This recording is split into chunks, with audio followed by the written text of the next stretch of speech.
15% body fat is the number. It's the threshold when your abs become visible, where you stop looking like a bloke who used to be in shape and start looking like a bloke who actually trains, where you take your shirt off at the beach and you don't think about it. Not because you're arrogant, but because there's nothing to think about. I'm not talking about 8%. I'm not talking about 12%. I'm not talking about being ridiculously shredded. I'm talking about 15%.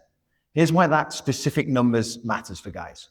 At 15%, you look great naked. And that's the honest truth. Lean enough that people notice, lean enough that you notice, but you're not walking around hungry or depleted and feeling miserable and having super low energy that comes with being really shredded. You can still have a beer on the weekend. You can still eat pizza with your kids on Friday night and not spiral about it. You can maintain it year round without your life revolving around food. And that's the bit that most guys miss. Getting shredded below 10% is a full-time job. Your energy tanks, your libido tanks, your partner gets annoyed because you won't eat anything that they cook. And then you'll regain it all back in 3 weeks because the life has been too restrictive for you. That's the reality for most of us family guys. 15% is the sweet spot. You look lean, you feel good, your energy is optimal, and you can sustain it. The average man really doesn't need to be shredded. He needs to be strong, capable, and happy with what he sees in the mirror without having to take it to these extreme measures. Now, I've been coaching for 16 years. I've helped a lot of men get to that number. And the ones that actually hit it, the ones that finally get there, and most importantly, stay there, they all share the same 7 traits. Now, if what I'm about to say to you sounds familiar, you are closer than you think. But if it doesn't sound familiar, then listen, because this is the difference between you being 20 to 25, 30% body fat this time next year, or being at 15% body fat and staying there. So, number 1, the men who hit 15% get really honest about the gap between what they know and what they actually do. Almost every client who signs up with me says the exact same thing, just in different words. Dirk is 52. He's 21% body fat.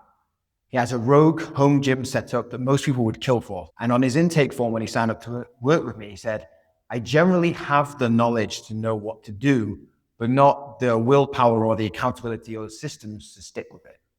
And that's the thing. He's not confused. He's not waiting around for some magic program. He knows roughly what he needs to eat. He knows he needs to train. The problem isn't information. The problem is that knowing and doing are 2 different things. And he's only been doing one of them, right? The men who hit 15% stop pretending that they just need one more piece of the jigsaw puzzle. They admit that they've been failing at the execution and that they need to hand the wheel to someone who won't let them bullshit themselves. See, I get men coming to me that have squatted 200 kilos in their prime and have watched that slip away. Men with a shelf full of programs and supplements that they've started and abandoned and don't really know why they're using them. And the ones who get to 15% are the ones who stop pretending that they've got it all handled on their own and get somebody else to hold them to a higher standard, to push them to that next level. Number 2, they don't chase goals, they chase standards. And you do not rise to the level of your goals, you fall to the level of your standards. Okay, so getting to 15% body fat is a goal, all right? It's a goal. But goals are flimsy. They live in the future. Standards live in the right now. A standard says, I train 3 times a week. A standard says, I walk 10,000 steps a day. I hit my protein target. I don't negotiate with myself at 9 p.m. when the biscuit tin is looking at me. You can apply the same thing to strength work. So I've got 13 strength standards. And these are benchmarks that I have people work towards from beginner to advanced stages. So, for example, can you do 5 bodyweight ring dips? Can you do 10? Can you do 5 with 25% of your body weight added in extra weight? Those are standards. It's a compass. And without them, you're just hoping. And hoping is not a strategy for getting to 15%. The men who hit the number don't negotiate with themselves. They said they'd do it, so they do it. It doesn't matter how they feel, their standard dictates their actions. Not their mood, not their weather, not how bad their day at work was, not whether they're tired, their standard. Now that sounds simple, but it's not easy. And keeping it simple is the whole point, but you need to actually action it. Number 3, they stop treating training like it needs to be complicated in order to count. This is the one that consistently pulls men into my world. Vinny is 39 and he used to squat 200 kilos. And he came to me because he'd let that slide and he was no longer enjoying what he saw in the mirror. He said, your message that you can get everything done in 30 minutes is what resonates. I fucking dread long workouts these days. They've all done the 90-minute sessions, the 6-day splits, the programs that look impressive on a spreadsheet and fall apart, that the second real life shows up. A kid gets sick, work suddenly explodes, you need to travel, and suddenly the program that demanded 90 minutes and a fully equipped gym is worthless. The men who hit 15% embrace the constraints. Most of my clients train in their garage or a shed or in the corner of their living room with relatively limited equipment, just like I have here.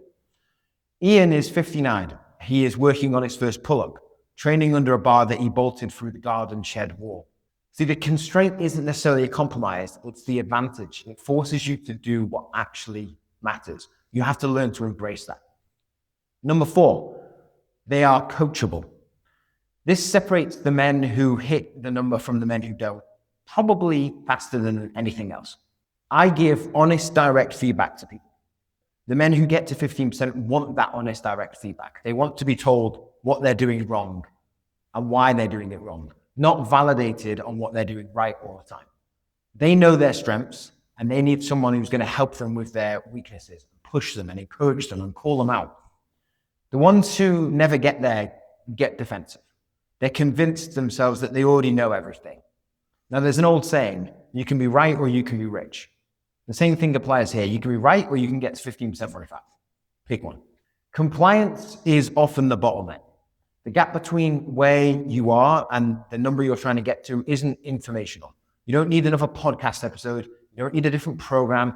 You don't need someone who's going to blow smoke up your ass all the time. You need someone who's going to hold you to the plan and call you out when you start drifting.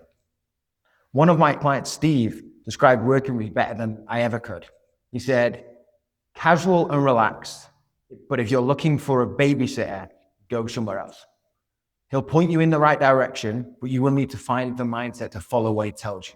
Now, of course, I can help you with the mindset development things, but ultimately it's on you to actually put this stuff into practice. I'll show you the path. I'll tell you when you're off, but I can't want you to get more than you. Number 5, they are driven by data, not feelings. The client who makes the most consistent progress are the ones closest to their numbers. Now, people tell me, I'm just not a data guy. But what that usually means is you'd rather not look at the data. Because once you measure it, you can't lie to yourself anymore. Tracking your workouts, tracking your steps, tracking what you're eating. You don't necessarily need to obsess over all of this data. I'm not telling you need to go out and buy a Root Band or anything like that. But you do need enough information to make informed decisions. So if your weight hasn't moved for a week or 2 weeks or 3 weeks, you can look back and we can figure out why that might have happened.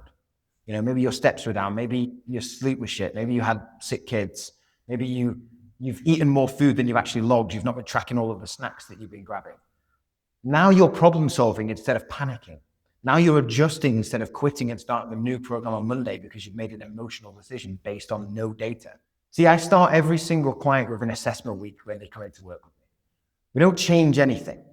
You just log what you're already doing because you cannot fix what you haven't measured. And most people have no idea what they're actually doing. They think they're hitting 10,000 steps. They think they're sleeping well. They think they're only eating 2,500 calories instead of 3,000 calories. Feelings lie, data doesn't. You need to start caring. You need to start caring about the data. Number 6, they engineer their environment so good choices become default. This sounds a little bit soft, but it's not. The men who stay at 15% don't rely on willpower all the time. They build a world where they don't need to rely on willpower. See, Martin is one of my longest standing clients. He travels constantly for work. For years, he'd come home heavier every trip because hotels and client dinners and jet lag would dismantle all of the plans that he. But now he packs resistance bands into his carry-on. He looks at the hotel menu before he lands and picks his meal before he's hungry and tired at the table with the breadbasket.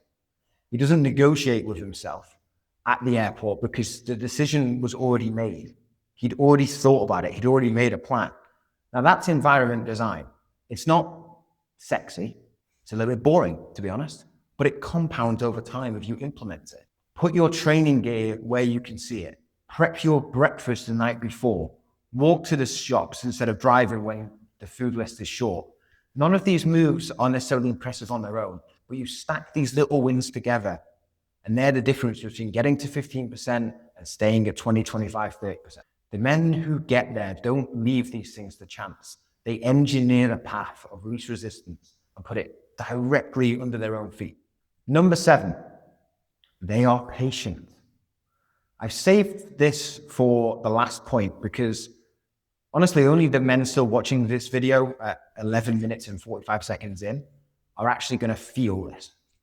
The men who hit 15% body fat and get lean think in months and years, not days and weeks. They understand that effort over time compounds. The bloke who does everything right for 1 month doesn't get the same result as the bloke who does everything right for 12. It's not linear. Every day you stay on track, holding yourself to your higher standard, not negotiating with yourself, not letting one bad weekend become a bad week and then a bad month. That creates an exponential effect. And they know the number isn't the end, right? Once you hit 15%, it may be that you want to get down to 12% or 10% at least once in your life to experience what that feels like. Once you hit your first ring dip, maybe you then want to go on to be able to do ring muscle-ups. The mountain never really ends. That's the point. The mountain is the reward. Like I was talking about you before, Ian is one of my newer clients and he's 59. He's currently working on trying to get his first pull-up. He bought rings and a bar because of the content that I was putting out. He had a wake-up call when his father-in-law fell and he realized his own reflexes weren't what they used to be. He told me, who am I to tell my son to get in shape? I need to be the example. And this is what it's about. It's about building that. And it's about being patient. That's playing the long game. Ian's not hitting 15% next month. He won't be doing muscle-ups by Christmas, but he will be stronger at the end of this year than he is today. And he'll be leaner and fitter and healthier than he is today. And the year after that. And Ian's trend is finally pointing in the right direction because he's bought into a bigger vision. And that's what you need to do if you want to finally start hitting these numbers that I've been talking about in this video. So here's what I want you to take from this. 15% body fat is a number, all right? But getting there tells you something about yourself that goes beyond what the mirror shows.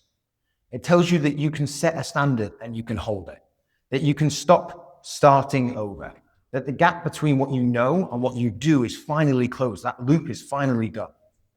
You probably already know most of what you need to do. You just haven't been doing it consistently. And that's the gap that we need to fix. Closing it is simpler than you think. Get honest with yourself. Set standards, not goals. Embrace the constraints. Stay coachable. Be open to feedback. Track your numbers. Engineer your environment. And be patient.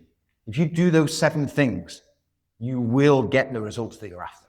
Now, if you're sitting right now at 20, 25, 30, 35% body fat, and you're tired of circling the number, if you've recognized yourself in some of what I've said, the link is in the description for how I can help you fix this. I'll see you in the next one.